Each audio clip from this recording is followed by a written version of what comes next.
Hello everyone. Welcome back to Journals by Jadis. I just wanted to do a quick little flip through of my journal cover for my Dollar Store Junk Journal Christmas Challenge in Dear Julie Julie's group, and just kind of go over and show you everything that I did to create this.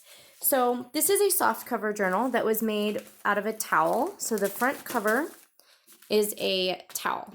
So this is the other half of it. Right here.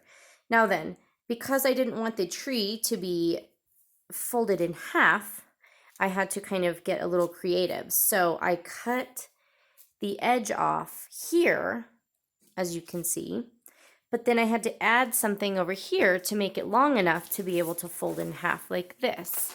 So what I did was I took the scrap bit of the towel that I cut off from over here, I moved it to this side, and then I put a piece of this ribbon, the wire-edged ribbon that I purchased, to cover up that spot. So this is the other half of the towel in its entirety.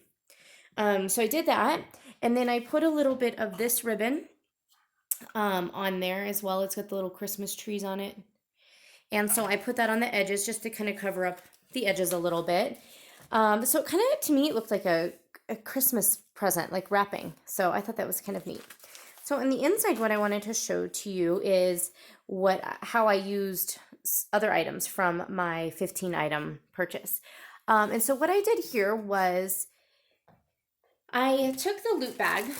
There's a set of 6 of these, and I cut it open and made it one long strip. Well, as you can see, there's a strip here where they seamed them together. So there's a blank space here. So I cut along that, and then also here, there is, made in China stamp. So I also cut there. So in order to do that, I had to kind of piece bits together. I think I used 2 bags total. So this is actually like 1 panel. There's another panel under here, 3, and then 4.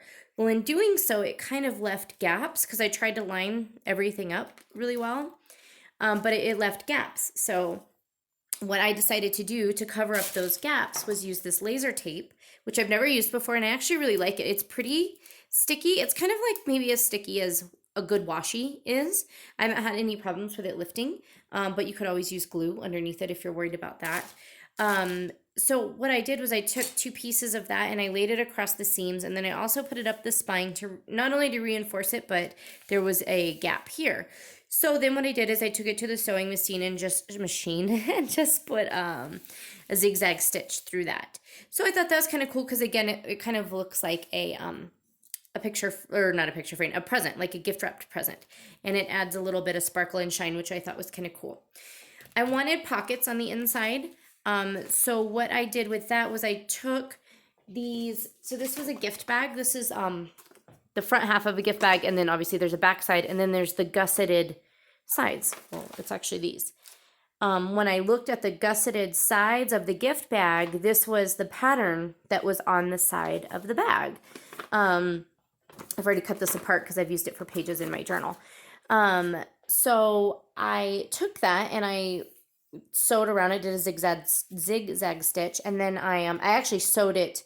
So backed onto this loot bag is coffee dyed paper from my dollar store stash as well.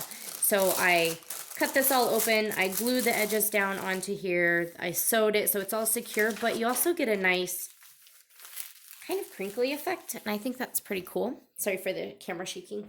So I thought that was pretty cool. So then the pocket goes here, so you can tell that it was the side because it's got a seam, a fold line down the middle, and you can actually see the triangular portions of the gussets if you look closely, but I'm not really worried about that.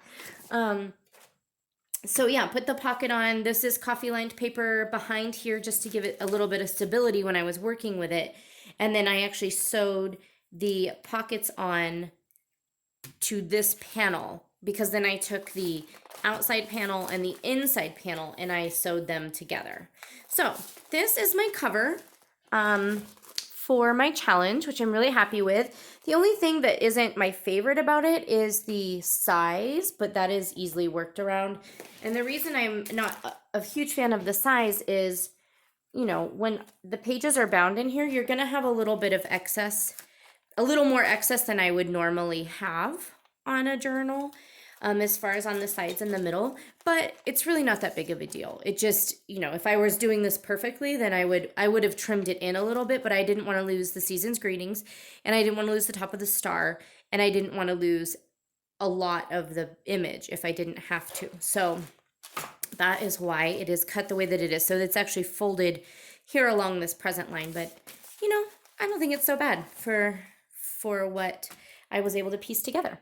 So anyways, I hope that you enjoyed that. I'll post this in the group under the finished journal covers, and I'd love to know what you think about them, or what you think maybe I could have done differently, or, you know, kind of your spin on it. So thanks so much. Bye-bye.